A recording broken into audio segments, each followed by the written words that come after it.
আজ পর্যন্ত কোনো মেশিন আবিষ্কার হয় নাই যা মশার গায়ে যে মেশিন লাগানো আছে আমার মেশিন কেউ তৈরি করতে পারবে। আল্লাহ পাক এই কথা বললেন ১৫০০ বছর আগে, ইন্নাল্লাহা লা ইস্তাহি আন ইয়াদরিবা মাসালান মা বাউদাতান ফামা ফাওকাহা। আল্লাহ তাআলা এই মশার উদাহরণ দিয়েছেন আজ থেকে ১৫০০ বছর আগে। ফাআম্মাল্লাযীনা আমানু ফায়ালামুনা আন্নাহুল হাক্কু মির রাব্বিহিম। আল্লাহু আকবার। সম্মানিত ভাইরা, আল্লাহ আমাকে বেশি ভালোবাসেন, আমি আল্লাহকে বেশি ভালোবাসি। অনেকে চিন্তায় আছে, হুজুর আমার তো ছেলে সন্তান নাই, খালি ৫-৬টা মেয়ে হয়ে আল্লাহ আমার ভালোবাসলো কেন? এরকম চিন্তা করতেছেন নাকি? বলেন, কি আমাকে বেশি ভালোবাসেন বলেন? না আমি আল্লাহকে বেশি ভালোবাসি? আল্লাহ আমাকে বেশি ভালোবাসেন। শুধু আমাকে না, সকল প্রাণীকে ভালোবাসেন।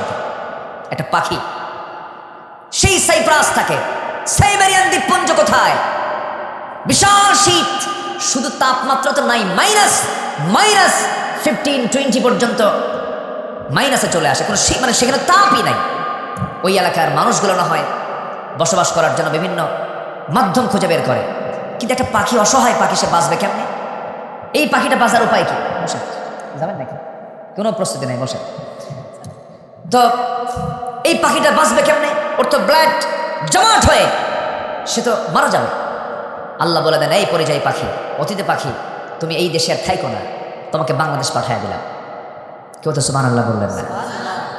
কত দূর? ৪০,০০০ কিলোমিটার দূর। ৪০,০০০ কিলোমিটার দূরের একটা পাখি বাংলাদেশের হাকালুকি বিল, চলন বিল, আত্রাই নদী চিরে চলে গেছে যে বিলের মধ্য দিয়ে, সে চলন বিল, এই চলন বিল, হাকালুকি বিল, ওই মনপুরা, এরপরে ওই হাতিয়ার সন্দ্বীপ, আর কি বলে মহেশখালী কুতুবদিয়ার দ্বীপে গিয়ে এই অতিথি পাখিগুলো গিয়ে আশ্রয় নেয় ৬ মাসের মতো করে। চলে আসে সেই সাইবেরিয়ান দ্বীপপুঞ্জ থেকে ৪০,০০০ কিলোমিটার। কোন ফ্লাইটে আসে? বিমান নাম্বার কত? হ্যাঁ, নিজস্ব ফ্লাইটে দেন। আল্লাহু আকবার বলেন, আল্লাহু আকবার। নিজস্ব ফ্লাইটে চলে আসে। আল্লাহ বলেন, পাখি তুই বাঁচবি না, তোর তো বাঁচা দরকার, তোর রক্ত জমাট বেঁধে তুই মারা যাবি, তুই বাংলাদেশে চলে যা।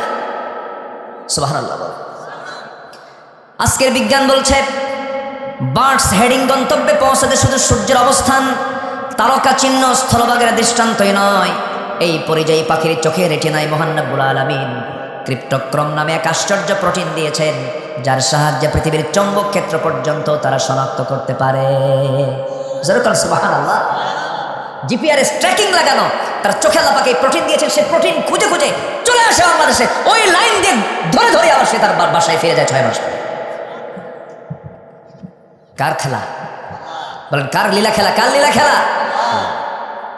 সে আল্লাহ বলছেন, বান্দা আমি তোর রব, আমি তোকে খুব ভালোবাসি, আমি তোকে কিছু দায়িত্ব দিয়ে দুনিয়াতে পাঠিয়েছি, আমার দায়িত্ব তুই পালন কর। পাখি কিন্তু জিকির করে। পাখি কি করে?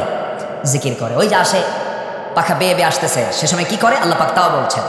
আল্লাহ রাব্বুল আলামিন বলেন, আলাম তারা আন্নাল্লাহা ইউসাব্বিহু লাহু মান ফিস সামাওয়াতি ওয়াল আরদি ওয়াত-তায়রু সাফাত কুল্লু ক্বাদ আলিমা সালাতাহু ওয়া তাসবিহাহু ওয়াল্লাহু আলিমুম বিমা ইয়াফআলুন। জোরে বলুন আল্লাহু আকবার। সূরা নূর আয়াত নম্বর ৪১। প্রত্যেকটা পাখিগুলো সালাত পড়ে, তাসবিহ প্রকাশ করে, কিন্তু ওয়ালাকিন লা তাফকাহুনা তাসবিহাহুম, তাদের তাসবির ভাষা তোমরা বোঝো না।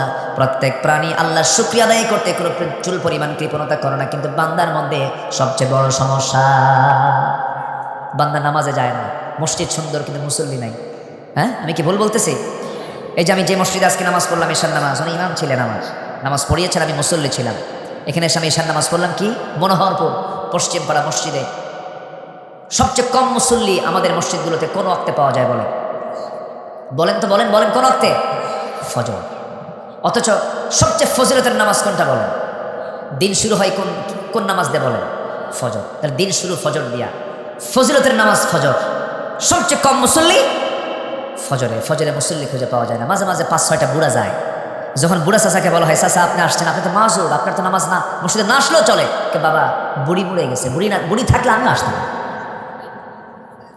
বাস্তব তো, মানে আমাদের ভাবসাব এমন যে আল্লাহকে সময় দেওয়ার সময় নাই আমাদের। ভাবটা এমন যে আমরা আল্লাহকেই সময় দিতে পাই, সময় পাই না। অথচ সময়ের মালিক কে? কে সময়ের মালিক?